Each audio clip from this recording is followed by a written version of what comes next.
Sacré-Cœur de Lintout dans ce journal. RTL Info, 13h. Thomas de Bergeyck.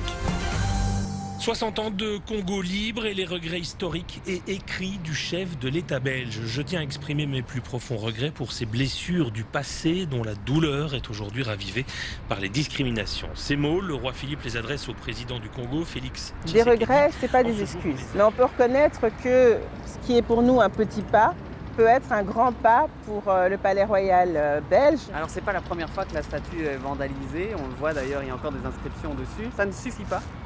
Ah non, non, ce qu'on veut, c'est que la statue dégage de là. Merci à vous. Madame. Rapide les filles, pardon, rapide. Wow. Jura, tu descends et tu t'en vas. Ciao, casse-toi. On se barre, ils sont là. On se barre. Si on ne glorifie pas Hitler, on ne peut pas glorifier Léopold. Merci. Comment est-ce qu'on peut vous appeler? Moi, je suis africain.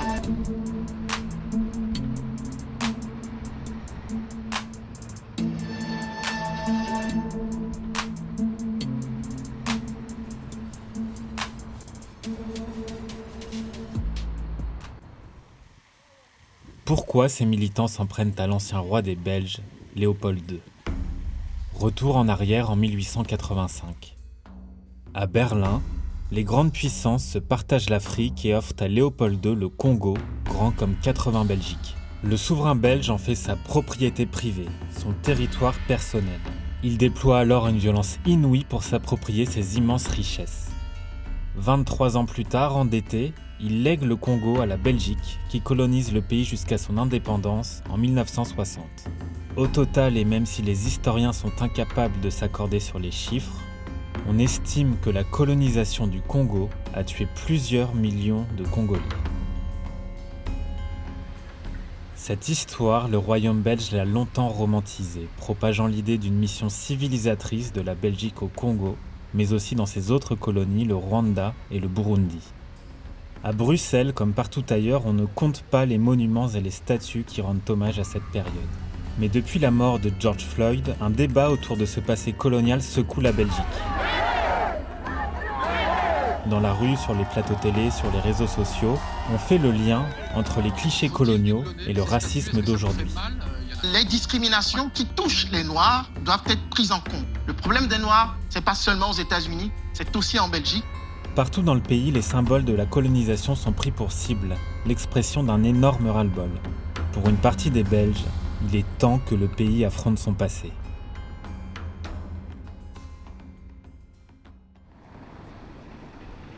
Mons, à 20 km de la frontière française.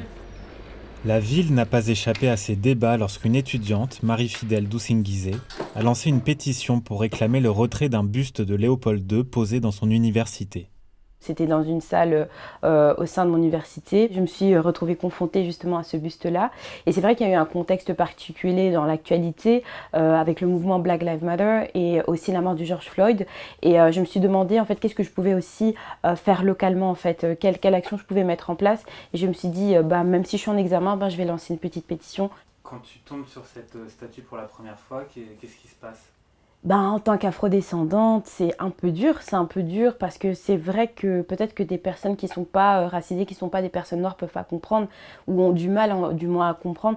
Mais en fait, c'est vraiment le rapport symbolique en fait, qu'a cette statue qui incarne quelque part une certaine violence coloniale. Là, pour une fois, c'est l'humanité en fait, des personnes congolaises et des personnes noires en fait, qu'on remet en évidence et qu'on avait totalement caché en fait, sous le mythe autour de toutes ces statues. T'aimerais que toutes les statues de Léopold II soient enlevées dès demain, si possible. Si ça tenait qu'à moi, oui, je déboulonnerais toutes les statues, mais je proposerais encore d'autres éléments qui visibilisent aussi la totalité de l'histoire, mettre ces monuments dans les musées, aménager ces musées, solliciter aussi des afrodescendants comme des Belges à raconter cette histoire-là. Je pense que c'est vraiment ce travail de longue haleine qui doit se mettre en place dans l'espace public, mais aussi vis-à-vis en fait, justement de cette histoire coloniale. Marie a reçu de nombreux messages après sa pétition, des encouragements mais aussi beaucoup d'insultes. La pétition est devenue virale à tel point que très vite, au bout de 2 jours, le recteur de l'université de Mons a décidé de déplacer la statue de Léopold II. Direction la réserve pour le roi. Et voilà, bienvenue dans la bibliothèque du parc de Lumons. C'est forcément vide puisqu'on est en train d'aménager, mais on a placé la statue non pas dans le fin fond des caves, comme certains l'ont prétendu, mais vraiment dans notre nouveau musée.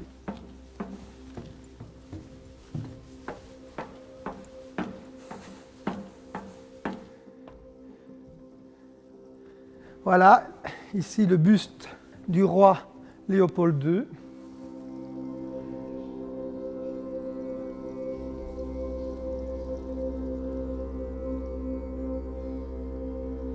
Le buste a été placé ici pour l'interview. L'ancien recteur l'avait déjà déplacé ici, au fond de l'amphithéâtre, dans cette annexe. C'est là que Marie l'a découvert. Pour calmer la situation, en tant que recteur, j'ai pris la décision finalement de redéplacer ce buste. Il y avait des gens qui félicitaient en disant « Oui, vous avez bien fait de le retirer » alors qu'on ne l'a pas retiré. Et d'autres qui disaient « Mais c'est pas normal de le retirer, de l'engouffrer au fin fond d'une cave », alors que la preuve, c'était pas ça l'objectif. Donc il y a eu, vraiment, on s'est rendu compte qu'il y avait deux vagues qui se confrontaient. Et c'est précisément là qu'on s'est dit, c'est là que l'université doit jouer son rôle. C'est une table ronde.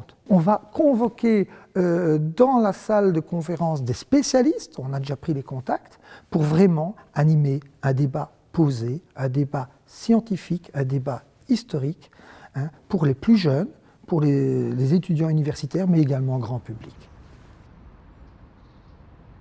T'as signé ma pétition? Je l'ai signé, j'ai fait signer des personnes aussi. Ah. J'ai fait signer aussi des personnes et elle est très importante. Marie participera à cette table ronde. Depuis sa pétition, elle est devenue l'un des visages d'une nouvelle génération qui ose agir et arrive à se faire entendre. Bel et bien présente. Leur potentiel, il est énorme, de chez énorme, de chez énorme.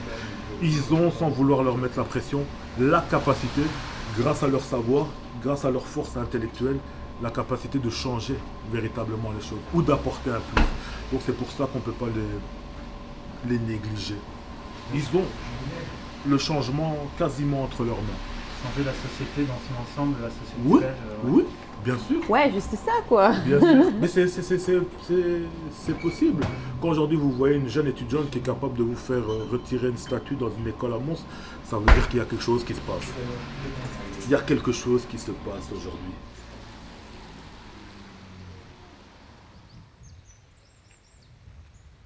Nous sommes juste à la sortie de Bruxelles, à Tervuren, dans le parc du Musée royal de l'Afrique centrale. Longtemps, ce lieu fut le grand instrument de la propagande coloniale belge, un moyen pour la monarchie de promouvoir la colonisation au Congo. Avec le temps, il est devenu un lieu où les Bruxellois aiment flâner. Quelqu'un peut mettre un message sur le groupe en demandant qui doit encore venir? Genre, est-ce qu'on doit encore attendre quelqu'un? On va rester jusqu'à 11h probablement. C'est ici qu'un groupe s'est donné rendez-vous et se rencontre pour la première fois. C'est une autre Belgique qui ne supporte plus que l'on s'en prenne aux symboles de son histoire. Un peu plus tôt dans la matinée, à l'abri des caméras, certains d'entre eux sont venus nettoyer un buste de leur roi, Léopold II. Ouais, il est encore un peu rouge quoi. Ça fait plusieurs jours que cette statue est salie et il n'y a rien, personne qui intervient, ni le musée intervient, ni les politiques n'interviennent, personne. Donc je pense qu'à un moment, nous en tant que citoyens, on est obligés de prendre les devants et de prendre nos responsabilités et de le faire nous-mêmes. Léopold II qui était un homme d'exception, un visionnaire qui a fait énormément de choses au Congo. Et moi, je ne peux pas admettre qu'on puisse maintenant le dégommer, le saccager, sans que personne ait attrapé et sans punition. Mais c'est inacceptable. C'est pour ça que je suis ici. Je vais défendre vraiment notre royaume. Derrière cette initiative officiellement apolitique, on retrouve Aymeric de Lamothe, un élu indépendant depuis qu'il a quitté les rangs du principal parti de la droite belge. En fait, le but, ce serait qu'à terme, quand il y a un vandalisme, maintenant on a une plateforme WhatsApp, on est plus ou moins tous dessus, et qu'on se dise, non, pas spécialement se réunir, mais se dire, on envoie quelqu'un pour nettoyer, quoi. Plutôt une espèce de brigade de nettoyage, quoi, de civisme, quoi. On se sent quelque part quand même menacé culturellement quand on voit aux États-Unis, une statue de Christophe Colomb finalement happée par un lasso et mise à bas, ou bien même Churchill, je pense que Churchill a été mis à bas il y a 15 jours. On se dit oui, quelle est cette entreprise de démolition quoi, contre nous quoi. Et je pense qu'on doit quand même encore un peu se séparer parce qu'on voit pas très bien Léopold quoi. Okay. À droite, un peu à droite, ici, à gauche. Voilà, on se tient bien droit, on regarde la caméra. C'est parfait ? Ok, génial.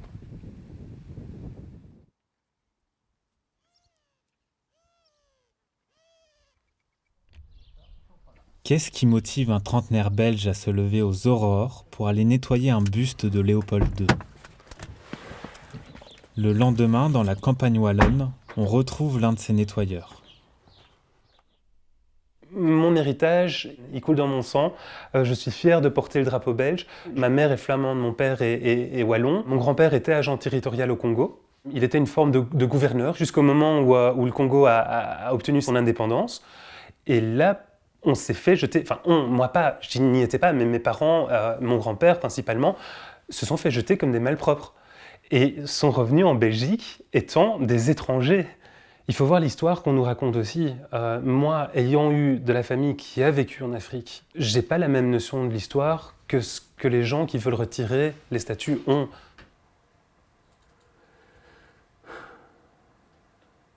Ça, on n'a pas réussi à l'enlever par contre. Ça vous fait quoi là de voir ça justement ? Ça me fait mal. Ça me prend au trip, vraiment, vraiment. Et c'est pour ça que j'ai agi. Et puis ça, c'est la bande de copains en pleine action de nettoyage. Ça, c'est des souvenirs qui nous uniront encore pour longtemps, je pense. En 1900, on est arrivé en tant que blancs pour pouvoir les coloniser et quelque part leur donner toute la technologie qu'on avait. Alors oui, de temps en temps, il fallait avoir des mots plus hauts que les autres parce qu'il fallait réussir à fédérer tous ces clans qui étaient absolument pas fédérables et il fallait aussi être plus fort qu'eux en disant maintenant ça suffit, vous faites comme on a dit, point barre. Et voilà, c'est vraiment un problème de on est aujourd'hui en 2020, on est des gens civilisés et mon Dieu, regardez ce qu'on a fait à cette époque-là. Oui, mais à cette époque-là, on n'était pas civilisés comme on l'était aujourd'hui. Et les gens chez qui on était n'étaient pas du tout civilisés. On leur a offert la culture. Du temps du colonialisme, l'alphabétisation était à son maximum dans des pays où les gens ne savaient pas parler, pas lire, pas écrire. C'est pas possible. Et on leur a offert des écoles, on leur a offert... Désolée, je ne peux pas l'écouter sans rire. Oui, c'est tellement pathétique, j'ai pitié. Léopold II était un bâtisseur, il a bâti, c'était un visionnaire. Oh. C'est un personnage qu'aujourd'hui, aucun homme politique, aucun roi, aucun monarque n'égale. Honnêtement, je pourrais chercher dans n'importe quel pays, il n'y a personne qui l'égale au niveau de sa stratégie de construction. J'ai envie de le prendre dans mes bras et de le consoler. Le changement arrive et il n'est pas prêt. Alors comme ça, ils nous ont apporté la civilisation et les écoles, etc. On savait déjà écrire, hein. Les Portugais étaient déjà passés par là, et même avant, on avait des écritures africaines. Si vous ne vous en souvenez plus, c'était elle que l'on voyait au début du reportage organisant une action contre la statue de Léopold II. Mireille Chesy-Robert, une figure du militantisme belge, la présidente d'une association de femmes décoloniales, BAMCO, qu'elle a rejointe il y a près de 20 ans. Elle explique que la propagande coloniale a nourri des stéréotypes racistes toujours ancrés dans la société belge. Le racisme anti-noir en Belgique qui nous frappe, qui nous tue, la violence policière, etc., est plus important que la question des statuts. Sauf qu'on a remarqué que l'histoire coloniale, la question des statuts, était une question charnière.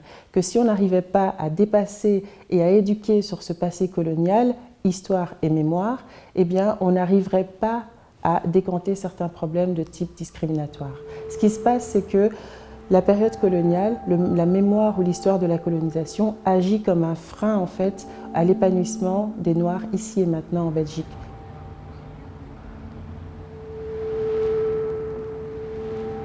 Ces discriminations, parlons-en.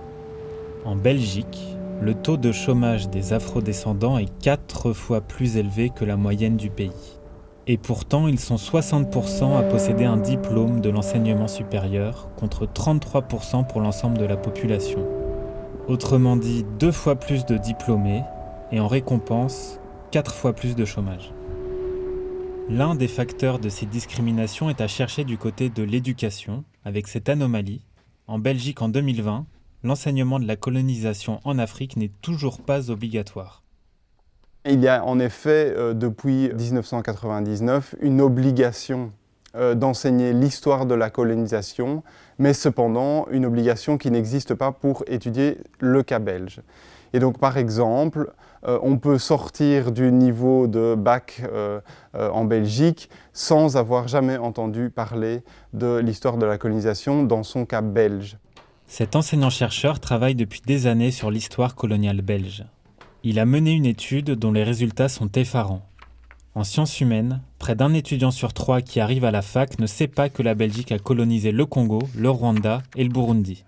Il dénonce aussi la façon dont on enseigne cette histoire.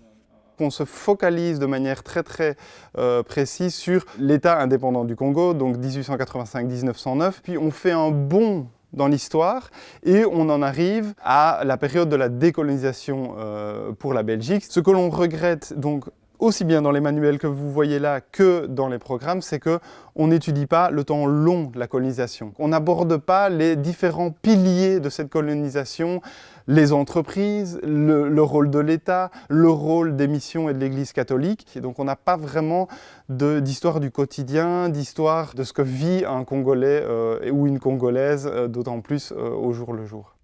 Tout cela devrait enfin changer. Fin juin, la ministre de l'Enseignement francophone, Caroline Désir, s'est engagée à rendre obligatoire l'enseignement de la colonisation belge.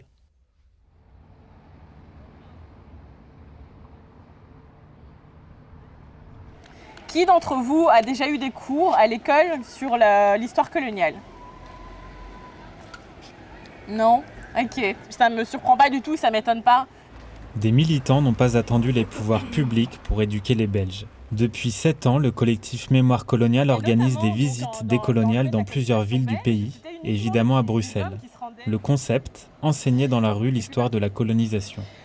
Au numéro 68 de la chaussée d'Ixelles, vous pouvez le voir là, il y a une plaque qui est écrite 60-68. Au numéro 68, une certaine dame, Émilie Enlevin, a mis sur pied ce qu'on appelle l'Union des femmes coloniales. Est-ce que quelqu'un a déjà entendu parler de l'Union des femmes coloniales? C'est pas normal que, comme je disais tout à l'heure, quelqu'un qui passe dans cette rue des centaines de fois ne sache pas que cette pharmacie est une pharmacie coloniale, par exemple. Mais on se rend compte qu'il y a une véritable volonté aussi des participants. Nous, on ne fait jamais de visite où il y a 2 personnes. Encore là, on a limité le nombre, en fait. Étant donné la situation du corona, c'est nous qui avons limité. Et des fois, vous avez des visites, il y a 50 personnes.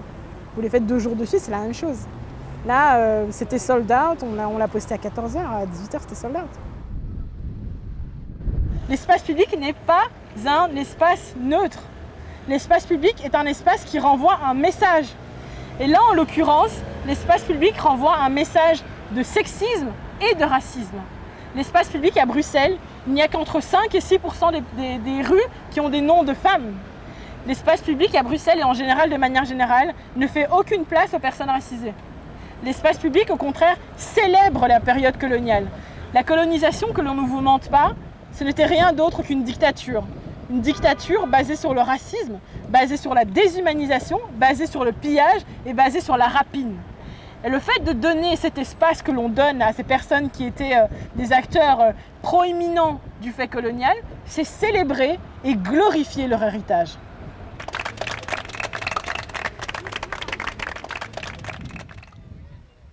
Retour à Tervuren, cette fois-ci à l'intérieur du musée royal de l'Afrique centrale, l'Africa Museum. Il se veut une passerelle entre les différentes Belgiques. Tout passe sauf le passé, je pense que c'est une réflexion aussi de ce qui se passe aujourd'hui. Aujourd'hui, il y a beaucoup de gens qui mettent le lien entre le colonialisme et le problème du racisme.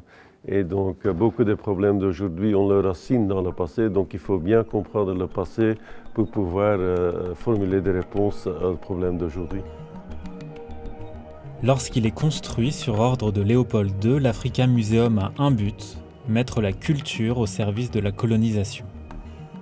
Durant des décennies, le musée propage les pires clichés racistes. Il va même jusqu'à exposer des Congolais dans ce qui est appelé des villages nègres, autrement dit des zoo-humains. C'était à la fin du 19e siècle et même bien plus tard, en 1958.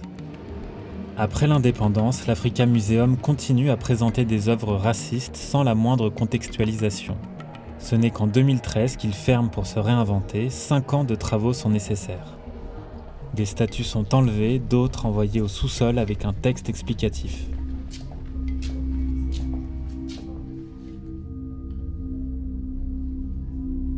C'est plein de statues qui avant étaient dans l'exposition permanente et qui montraient l'Africain un peu comme un primitif. Vous le voyez ici, cet homme ici avec un regard très agressif, avec un couteau dans la main. Ça, c'est l'image d'un Africain que beaucoup de générations belges ont vu en visitant le musée. Et donc, il est clair que cette image était typiquement un stéréotype pour donner peur aux gens. Le problème de racisme, de malentendus, de difficultés d'intégration sont souvent liés à ce genre de statues. Si les statues peuvent être déplacées, les murs, eux, sont intouchables. Alors comment décoloniser un musée dont toutes les pièces portent encore les traces du passé? Chaque fois qu'on a des symboles coloniaux, on a demandé à un artiste africain, ici de Freddy Chimba, de faire une œuvre qui nous rappelle des victimes coloniales ou qui fait le contraste avec le message. Et donc, ce que Freddy Chimba a fait, il a mis des noms de Congolais qui sont décédés dans la même période sur les fenêtres. Et quand le soleil brille, les noms des Africains sont projetés sur les noms des hommes blancs. Ça met une ombre sur le passé colonial belge. Cet été, sous la pression de l'actualité, le Parlement fédéral a voté la création d'une commission Vérité et Réconciliation. Elle devra faire la lumière sur le passé colonial de la Belgique. Un travail titanesque en perspective.